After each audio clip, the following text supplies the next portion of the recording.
Today, we are looking at geological change that's happening at the speed of a news cycle as the world's mountain infrastructure, the rock and the ice, just destabilizes. And we have to start with the sheer immediacy of that violence. Right. For you listening, this crisis was made horrifyingly real in May of 2025 in the Swiss Alps. We have sources that detail the Blatten landslide, and it's a singular event that works as this chilling, just brutal case study for what this all means. Okay, let's unpack the anatomy of this catastrophe then. Blatten. It's a village that was nestled quietly in the Leuchtental Valley in Switzerland. In the canton of Valais, yes. And on May 28th, 2025, Yeah. it experienced almost total destruction. The first reports were, they were just staggering. 130 houses, and the church Basically 90% of the entire settlement. instantly buried under this unimaginable volume of rock and ice. But this wasn't a slow erosion. This was just obliteration. It's so important to frame this as a compound disaster. It wasn't just a simple rock fall.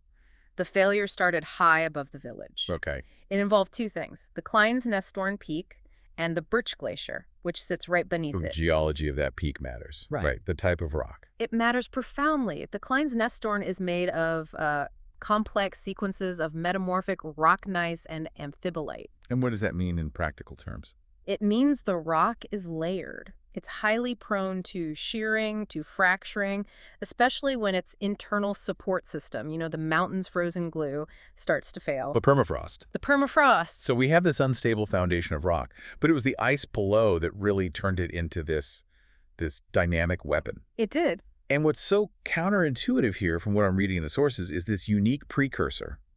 For the 5 years leading up to the disaster, the lower edge of the Birch Glacier had actually advanced. Right, and moved forward about 50 meters. If you were just a casual observer, you might see that and think, well, that's a healthy sign. The glacier is growing.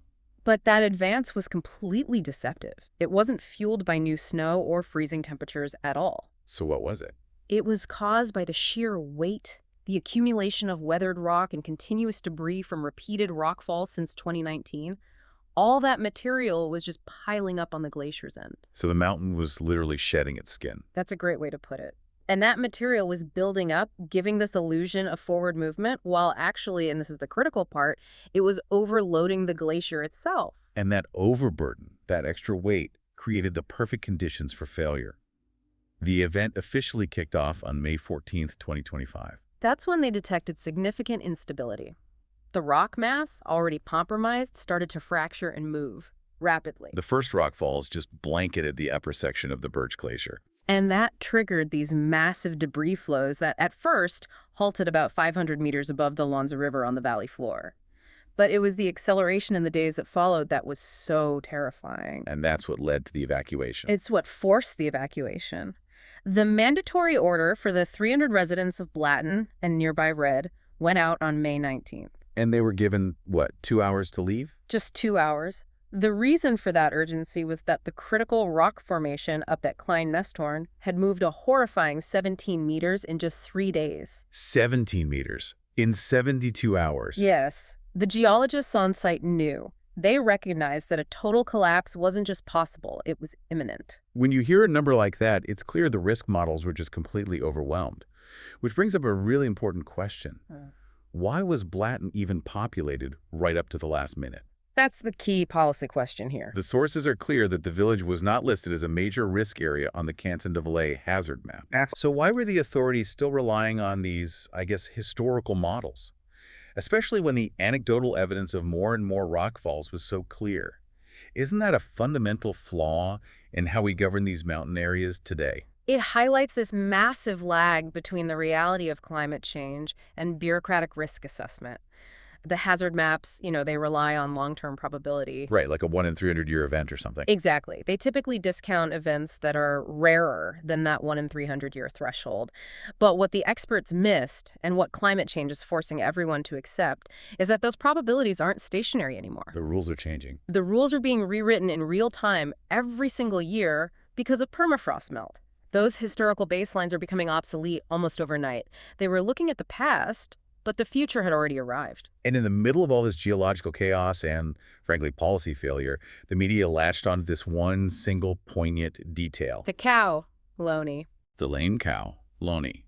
She was the last living creature airlifted out by helicopter on May 20th.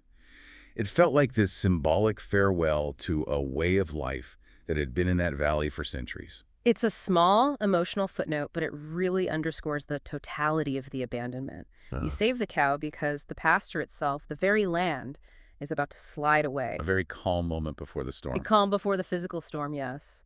And we really need to dive into the terrifying physics of the collapse because understanding the mechanism is crucial to understanding the risk everywhere else. Okay. The rockfall that was accumulating, it started as about 1.5 million cubic meters, but eventually it dumped a colossal mass, about 9 million tons of debris onto the Birch Glacier. 9 million tons. It's hard to even picture that. That's the pressure equivalent of stacking, 50 fully loaded cruise ships onto that one small patch of ice. And that immense crushing pressure creates this fascinating and absolutely disastrous thermodynamic effect. This is the crucial connection. The debris critically enhanced basal meltwater formation. Okay, so basal meltwater. That's water at the base of the glacier. At the very bottom where the ice meets the rock. Normally this can happen from geothermal sheet, but the pressure from those 9 million tons dramatically lowered the melting point of the ice right underneath the load. It's a phenomenon called pressure melting. So wait, the debris didn't just warm the surface? The sheer weight of it was forcing the ice at the very bottom to turn into liquid water, even if the temperature wasn't above zero. Precisely. That water then pooled at the boundary layer between the ice and the bedrock, and it acted as a highly effective lubricant. It reduced the friction. Drastically. The technical term is that it reduced the basal shear stress. This whole process is known as basal sliding, which is usually a feature of warm-based glaciers where there's already liquid water at the bottom. But here, that liquid layer was forced into existence. And that allowed the entire glacier, with all that rock on top, to just detach and flow uncontrollably. And that explains the incredible acceleration we saw. The glacier's speed jumped from a slow creep of, say, 0.5 to 0.8 meters per day on May 22nd. To a shocking 4 to 4.5 meters per day, just 2 days later. And then it peaked. By May 27th, it was moving at an unbelievable 10 meters per day. That's not a glacier anymore. That's a flowing failure. A river of rock and ice. It essentially transformed from a static feature into a heavily loaded, rapidly moving mass of slurry. So when the main event finally happened on May 28th, the central core of the Birch Glacier didn't just slump. No. It slid completely. It plunged over what geologists call the Cirque threshold. And a Cirque threshold, for anyone listening, is basically the steep rock lip or the edge of the basin that separates the high-altitude glacier from the valley down below. So the entire mass just went right over the edge. The whole thing. Yes. The material, estimated at 3 million cubic meters of ice and 6 million cubic meters of rock, just roared down the slope. And the force of this mass hitting the valley floor was tremendous. I saw the seismic data. The sources note that the waves recorded at 3.24 p.m. were equivalent to an earthquake of magnitude 3.1. And that's massive for a mass movement event. That level of force, the impact of 9 million tons hitting the valley, registered hundreds of kilometers away. How does a landslide like that even translate into seismic waves? I mean, are they different from a regular tectonic earthquake? Oh, they're absolutely distinct. A tectonic earthquake releases energy through shear stress along a fault line, right? You Yeah. get these distinct P waves and S waves. Right. A landslide, though, it generates seismic energy mostly from the impact and the continuous friction of the mass sliding. So geologists studying Blatten focused on the amplitude and the duration of the S waves, and especially the low-frequency acoustic energy. Which is, what, the sound? It's essentially the sound of the mountain hitting the ground measured in vibration. It's the signature of a massive, sustained grinding and deceleration, not a sharp, sudden tectonic slip. And the disaster didn't even stop there. Once the village was buried, the sheer volume of material, this debris cone, was up to 100 meters thick in some places. And that cone immediately became a colossal, unplanned dam, right across the Lanza River and the village stream, the Gizentella. which created this terrifying secondary hazard. The new debris dam quickly formed a lake behind it, and that leak started flooding the houses that had somehow survived the initial impact. And the lake was rising fast. At one point on May 29th, the water level was rising by about 80 centimeters an hour. It eventually reached a volume of 1 million cubic meters. So the authorities were suddenly facing this uncontrolled reservoir, held back by a completely unstable pile of debris that was itself sitting on top of melting ice. A nightmare scenario. What was the critical safety intervention they had to take downstream? They had to preemptively drain the Stasi-Firden Reservoir, which is further down the valley. Why? The fear was a sudden breach. If that unstable debris dam failed, it would unleash a catastrophic wave of water, rock, and mud. A second, maybe even worse, flood on all the communities below. So they avoided that worst-case scenario. They did, thankfully. But the fear of that outburst flood just illustrates the domino effect of this kind of climate instability. One failure triggers the next. And this all leads us to the long-term, heartbreaking conclusion for Blatten itself. The sources say rebuilding on the original site is it's unrealistic. There's no choice. Cultural geographers talk about this loss of connection to nature, history, and tradition when a mountain community has to be abandoned. But when the ground itself is fundamentally broken, what else can you do? The choice is non-existent. The authorities ruled it out because that debris cone, dozens of meters of rock and ice, will remain permanently unstable for years, maybe even decades, as the ice underneath it continues to melt and shift. You can't build a stable community on a foundation of melting ice. No. The mountain has fundamentally rejected the settlement. It's signaling that this area is now a permanent hazard zone, a stark monument to climate-driven geological failure. That terrifying instability on Blatten really forces us to pull back and look at the global picture. That localized tragedy is a symptom, but we need to understand the underlying illness. Exactly. Let's transition from that one specific event to the larger climate link and the sheer crisis of scale that's affecting mountain ranges all over the world. And the attribution to climate change here is, it's pretty clear, right? It all hinges on the role of permafrost. It does. Glaciologists argue that while you always have local factors, the steepness of the slope, the weakness of the rock, the only variable that correlates with this massive accelerating increase in frequency of major landslides is global warming and the permafrost decline that comes with it. Let's get a bit more technical on that permafrost glue. We hear that term a lot, but what are the actual mechanisms holding these rock walls together, and how does the thaw dismantle them? So permafrost is ground that stays below freezing for at least 2 consecutive years. But within that ground, you have ice lenses, layers of pure ice that grow and basically cement all the fractures together. When temperatures rise, that ice structure melts. The water seeps into all the rock joints and fractures, and that liquid water, combined with losing the structural strength the ice provided, allows huge sections of rock to just detach and slide. It's like removing the rebar from concrete. An excellent analogy. And we have really compelling data from a glaciologist, Wilfried Haberle, that quantifies this acceleration in Switzerland. Let's walk through that data. It really paints a picture. Haberle's data gives us this undeniable timeline of escalating risk. Between 1900 and 1980, so an 80-year span, Switzerland recorded 4 major deep-seated landslides. Okay, so an average of 1 every 20 years. Right. Then between 1980 and 2000, there were 4 more. The rate accelerated to 1 every 5 years. And since 2000? Critically, since the year 2000, we have recorded 8 such events, Blatten included.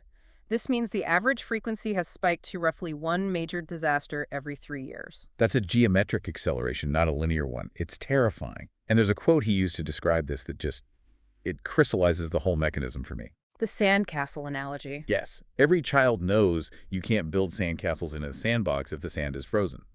As soon as that foundational ice melts, gravity just takes over. The cohesion is gone. And the challenge is amplified by hydrological shifts. As it gets warmer, more precipitation falls as rain instead of snow, even at high altitudes. And that liquid water just gets deeper into the cracks. Exactly. It further destabilizes that subsurface layer where the permafrost is.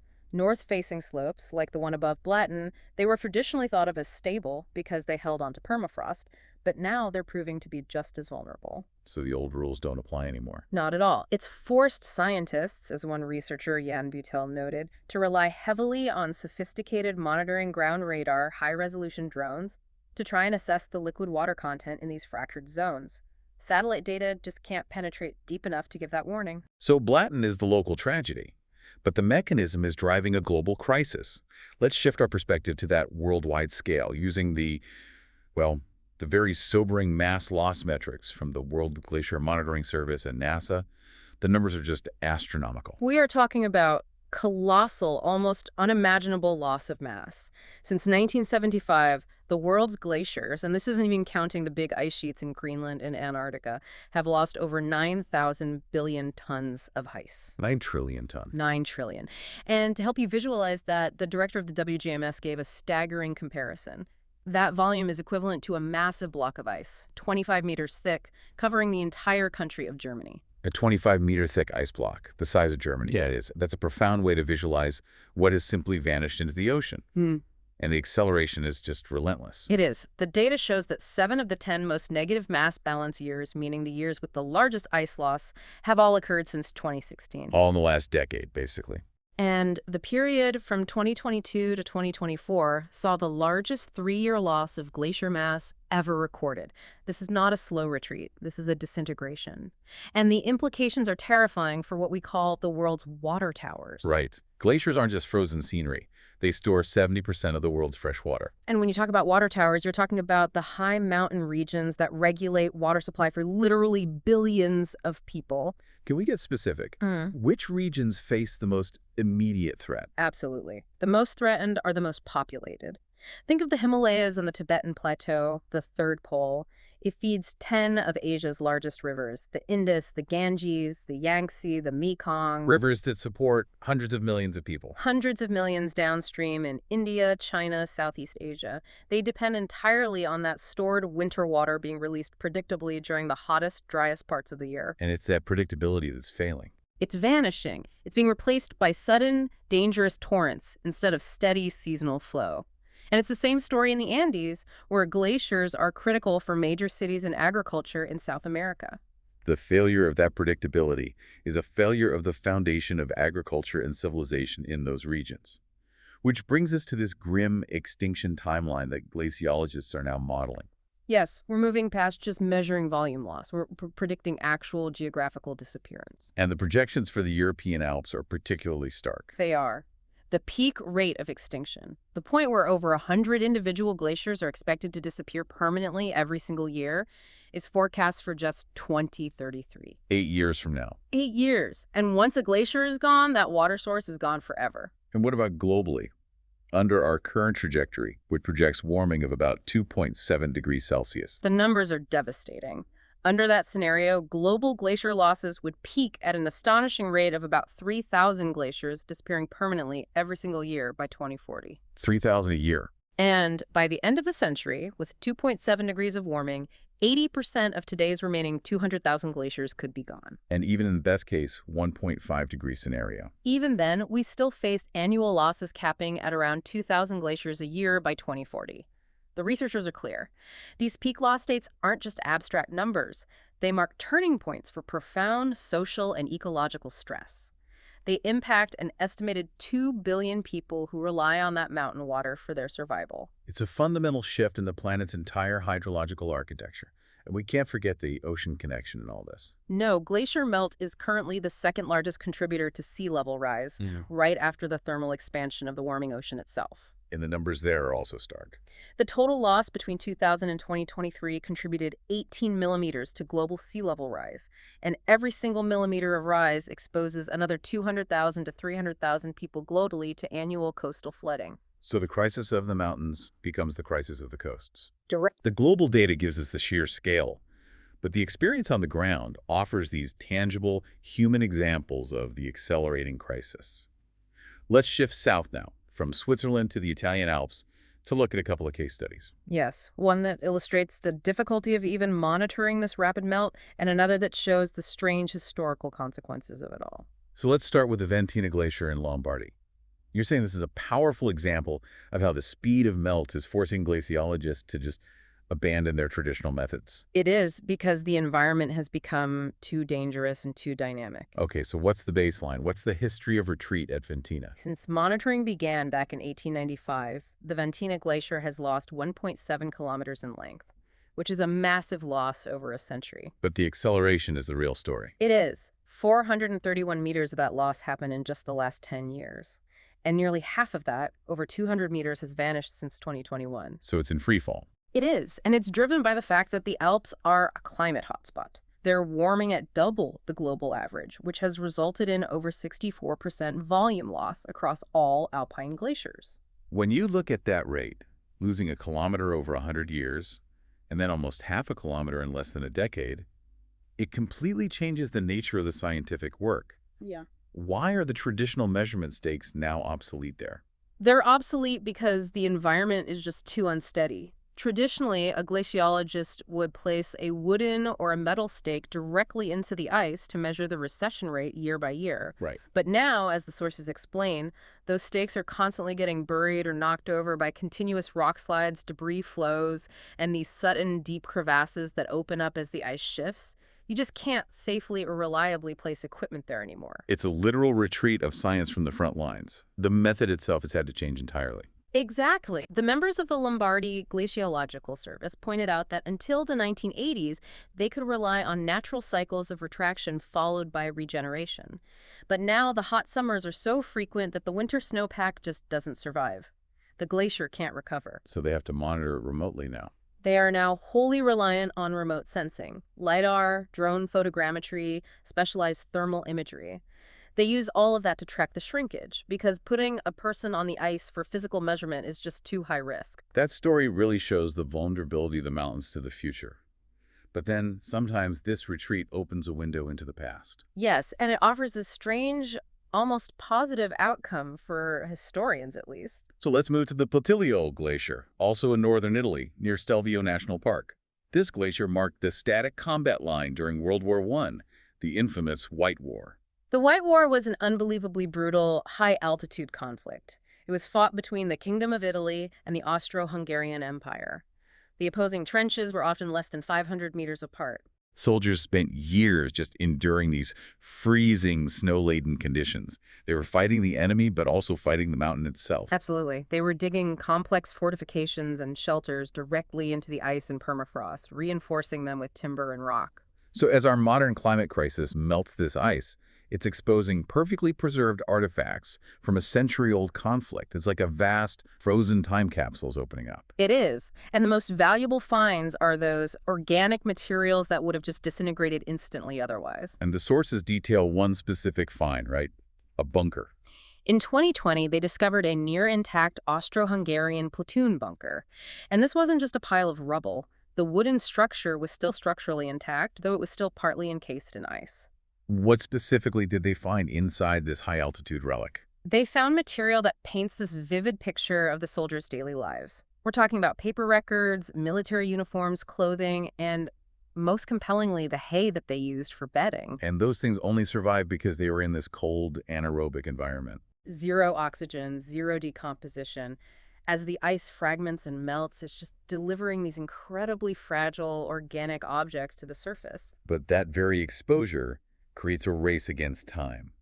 The process that reveals these treasures is also their greatest threat. Precisely. Once those materials defrost and hit oxygen and warmer air, decomposition accelerates incredibly fast. So archaeologists and preservation teams have to operate on an emergency footing. They have to. They have to recover and stabilize these relics before they just turn to dust. It's this unprecedented intersection of deep history and immediate climate crisis.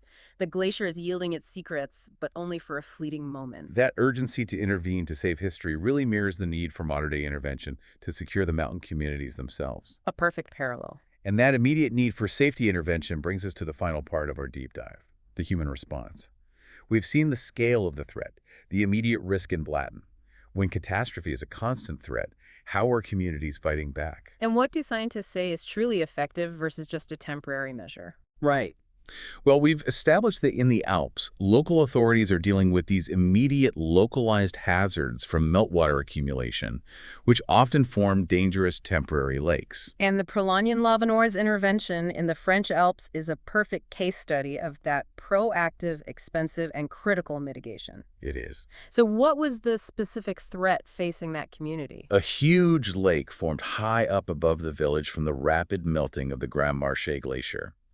This body of water held over 60,000 cubic meters of icy meltwater. And the fear was a sudden breach. A sudden failure of the natural moraine dam holding it back, that would unleash a catastrophic flash flood that could devastate the town below. So the goal wasn't just to manage the water, but to manage the speed of the release. Exactly. The head of the Mountain Land Restoration Service explained it perfectly. The real problem with torrents isn't just the water volume, it's the energy the water carries. It's the stones, gravel, sand, and even large rocks it brings down with it that cause the destruction. A sudden release turns the water into this dense, destructive slurry. So this required a massive, high-altitude engineering operation. Let's get into the logistics and the cost of this action. It was extensive and costly, about 400,000 euros. The site was at an altitude of 2,900 meters, so all the equipment and personnel had to be helicoptered in. And what did they actually do it there? They deployed a specialized team of 3 workers using heavy, high-altitude machinery, things like powerful ice augers or mini excavators, to physically gouge an overflow channel in the ice. A 6-meter deep, 100-meter long channel, carved out of solid glacial ice. That sounds intensely difficult. And dangerous. It required specialized equipment that could cut the ice without getting stuck or destabilizing the whole area. The purpose was strictly engineered. Create a gradual, controlled drainage system. To let the lake empty slowly. Exactly, to prevent that high-energy sudden release. The mayor of Prolognan summed it up, saying they decided to anticipate events rather than suffer them. So we have these expensive, critical human attempts to manage the immediate danger. But let's contrast that with the glacier's own natural, but temporary, defense mechanism. This phenomenon that scientists call glacial decoupling. It's a fascinating bit of science. It really is. While ambient air temperatures worldwide have been steadily increasing, the large glaciers, especially in places like the Himalayas, are experiencing near-surface temperatures that are warming at a significantly slower rate. They're essentially decoupling from the atmosphere. Yes. How does a giant block of ice actively create its own self-cooling microclimate? It's driven by the physics of density and gravity. The glacier is a massive heat sink. It chills the air immediately above it. This dense, cold air then flows down the slopes and valleys due to gravity, Creating winds. creating what are called katabatic winds. This constant flow of cold, dry air acts like a localized air conditioner, depressing temperatures down valley and protecting the glacier's lower reaches. And scientists actually quantified this effect. They used a huge global data set, right? Unprecedented. Hourly data from 350 weather stations on or near 62 glaciers worldwide. And the study provided this crucial metric. On average, the near-surface temperature on a mountain glacier warmed only 0.83 degrees Celsius for every single degree rise in the ambient atmospheric temperature. So the glacier is successfully buffering or rejecting 17% of the atmospheric warming. It's a measurable natural defense. It is. But it sounds like a temporary reprieve, given the massive overall loss we've already discussed. How long do the models suggest this decoupling can last? Unfortunately, it has a very clear expiry date. The self-cooling effect is entirely dependent on the glacier maintaining its massive size. The scientific model projects that this natural defense will peak relatively soon, sometime between the 2020s and the 2040s. So we are in the peak decade right now. Arguably, yes, we're in the window where its effect is strongest. And what happens after that peak? After that point, the ongoing mass loss and fragmentation become critical. The glacier shrinks, its surface area decreases, and it loses the mass it needs to generate those large, protective katabatic winds. And then it recouples. At that point, the ice masses will inevitably and rapidly recouple to the steadily warming atmosphere, accelerating their decline far beyond the current rate. So we're spending 400,000 euros in Prolognan to manage immediate water hazards, while knowing that the mountain's own defense system is scheduled to fail within the next 2 decades. It's a stark contrast. What does this mean for core policy? The scientists who studied this had a very strong warning about how we allocate our resources. They did, and it goes right to the heart of climate policy. They specifically warned against focusing resources on ineffective geoengineering strategies, such as seeding clouds and covering glaciers. And they had a powerful analogy for it. They did. They likened these attempts to putting an expensive Band-Aid on a bullet wound. That's a strong condemnation. Why are interventions like covering ice with white blankets or seeding clouds considered so ineffective? Because they only address surface ablation, surface melt, and that's often a secondary concern compared to the basal melt and the complete collapse of the permafrost system we talked about. They're treating a symptom, not the disease. Exactly. These methods operate on a scale that's just far too small to counter the massive thermodynamic forces at play. Covering a glacier requires constant maintenance over huge, treacherous areas. Cloud seeding, at best, provides localized temporary snow, but it doesn't address the fact that the entire deep-seated system is melting from the inside out. So the scientist's message is clear. The only effective intervention is at the global source. Drastic emission reduction, everything else is just managing the inevitable decline. So we started this deep dive with the catastrophic immediacy of the Blatten disaster, watching geological failure unfold in just a few weeks. We then scaled up to the global metrics, recognizing the inevitable fate of most of the world's mountain glaciers within this century. Affecting 2 billion people. And we explored that duality of rapid melt from the critical logistics of managing flash floods in France to the strange historical discovery of perfectly preserved artifacts in Italy's White War trenches. And finally, we learned that the mountain's own defense mechanism, that self-cooling effect, is temporary. It's scheduled to fail as the glaciers fragment and recouple to our warming atmosphere. It is. So what does this current moment, this rapid engineered loss of ice, signify in the long, vast arc of Earth's history? As a final provocative thought for you to consider, let's zoom out from the Alps all the way to the dawn of life itself. We have sources discussing the geology of ancient volcanic glass, specifically basaltic glass, and it often preserves evidence of microbial life, tiny tubular structures etched into the glass. Etched by microorganisms that were mining the glass for energy and nutrients. Exactly. And these tubular structures are incredible because of how durable they are in the rock record. What makes them so durable? Their preservation is a kind of geological magic. It's a process called titanite mineralization.